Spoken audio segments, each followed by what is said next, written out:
ఓం నమో నారాయణాయ. మన తిరుమల వైభవం ఛానల్కి స్వాగతం.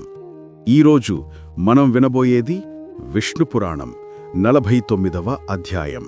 ఇది యుద్ధం తర్వాత పుష్పక విమాన ప్రయాణం, మార్గమధ్య కృతజ్ఞత సందర్శనలు, భరద్వాజ ఆశ్రమంలో విరామం, హనుమంతుడి నందిగ్రామ దూతవాదం, భరత రామ సంయోగ పీఠిక మరియు అయోధ్య ప్రవేశ సిద్ధత గురించి సూటిగా చెప్పే కథ.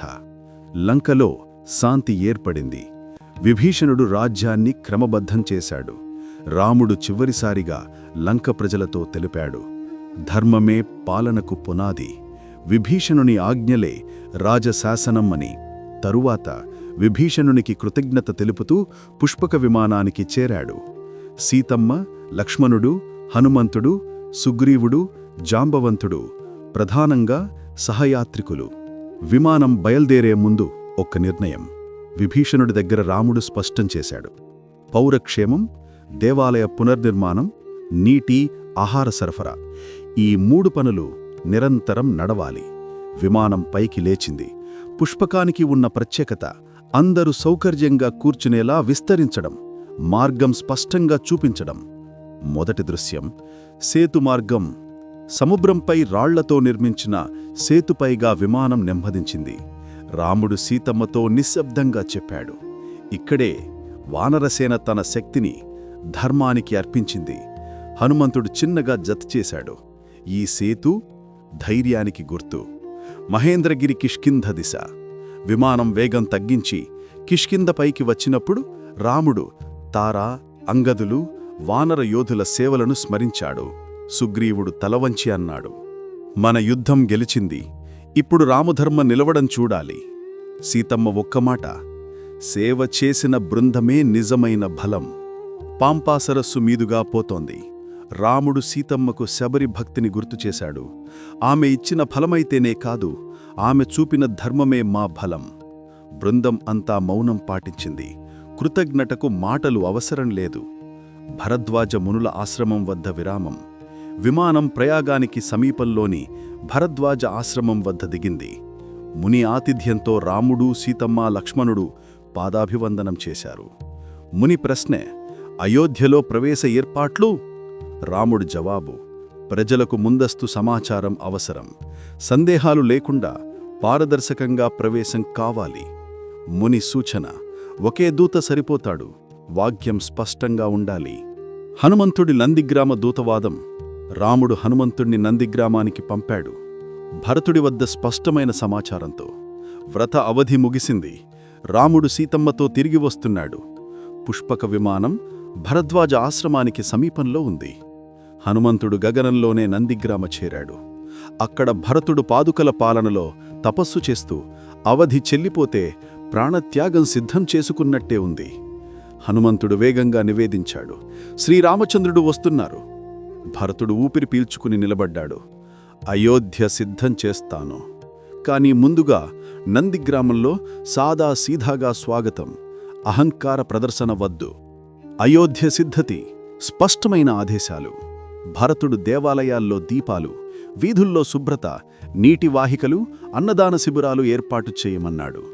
కౌసల్య, సుమిత్ర, కైకేయిలకు సమాచారం చేరింది. కైకేయి పశ్చాత్తాపంతో భరతుని దగ్గర నిశ్శబ్దంగా నిలబడుతానే రాముడు ఆమెను లేచోమన్నాడు. ఈరోజు నిందల రోజు కాదు, ఈరోజు కుటుంబం తిరిగి ఒకటయ్యే రోజు. సీతమ్మ పెద్దలందరికీ వందనం చేసింది. లక్ష్మణుడిని చూసి సుమిత్ర కన్నీళ్లు తుడుచుకుంది. నీ సహనం ఈ రాజ్యానికి శక్తి. అయోధ్య ప్రవేశానికి పథకం. రాముడు సభలో చెప్పాడు, ఇవాళ నందిగ్రామంలో పాదుకలను పూజించి విశ్రాంతి తీసుకుందాం. రేపు నగరంలో నియమబద్ధ ప్రవేశం. ముందుగా దేవాలయ దర్శనం, తరువాత ప్రజాసంఘం, ఆ తరువాత రాజ్య స్వీకారం. జాంబవంతుడు మార్గసురక్ష, అంగదుడు ప్రజావ్యవస్థ, హనుమంతుడు గగనగస్తీ, సుసేనగ వైద్య సహాయం. పాత్రలు స్పష్టం. వానరసేనకు ధన్యవాద సభ. సాయంత్రం చిన్న సభలో రాముడు వానరయోధులందరికీ కృతజ్ఞత తెలిపాడు. రాయి మోసింది మీ చేతులు, ధర్మం నిలిపింది మీ మనసు, గెలుపు నా పేరు మీదైనా గౌరవం మీది అన్నాడు. సుగ్రీవుడు, హనుమంతుడు వినయంగా తలవంచారు. సేవే మా బలం. రాత్రి నిశ్శబ్దం. రేపటి శుభారంభానికి సన్నాహం. భరతుడు శిబిర ఏర్పాట్లు చూసుకున్నాడు. రాముడు చివరిగా సేనకు జ్ఞాపకం చేశాడు. క్రమశిక్షణ, పౌరక్షేమం, పారదర్శకత, ఈ 3 వదలరాదు. రేపు అయోధ్యలోని ప్రతి కుటుంబం భయం లేకుండా ఆనందించాలి. ఈ అధ్యాయం సారం: యాత్రలో కృతజ్ఞత. సేతు, కిష్కింధ, పాంప, ప్రతి స్థలానికి నమస్కారం. సేవల స్మరణే నాయకత్వం. ముందుగా సమాచారం: భరద్వాజ ఆశ్రమం నుంచే హనుమంతుడి దూకవాదం. వదంతులకు తలుపు మూసే సూటిచర్య. నందిగ్రామ పీఠిక. పాదుకల ముందు నమస్కారం. అధికారానికి పరిమితి గుర్తుచేయడం. వినయం పునాది. ప్రవేశ నియమం: దేవాలయ దర్శనం, తరువాత ప్రజాసంఘం, ఆ తరువాత రాజ్య స్వీకారం. క్రమశిక్షణతోనే ప్రజావిశ్వాసం. ఇది విష్ణుపురాణం 49వ అధ్యాయం. పుష్పకవ్యమాన ప్రయాణం, భరద్వాజ ఆశ్రమం విరామం, హనుమంతుడి శుభవార్త మరియు అయోధ్య ప్రవేశ పీఠిక. తరువాయి భాగంలో మనం వినబోయేది అయోధ్యలో ప్రజానందం, రామ పట్టాభిషేక సిద్ధత మరియు రామరాజ్య పునాదులు. 50వ అధ్యాయం.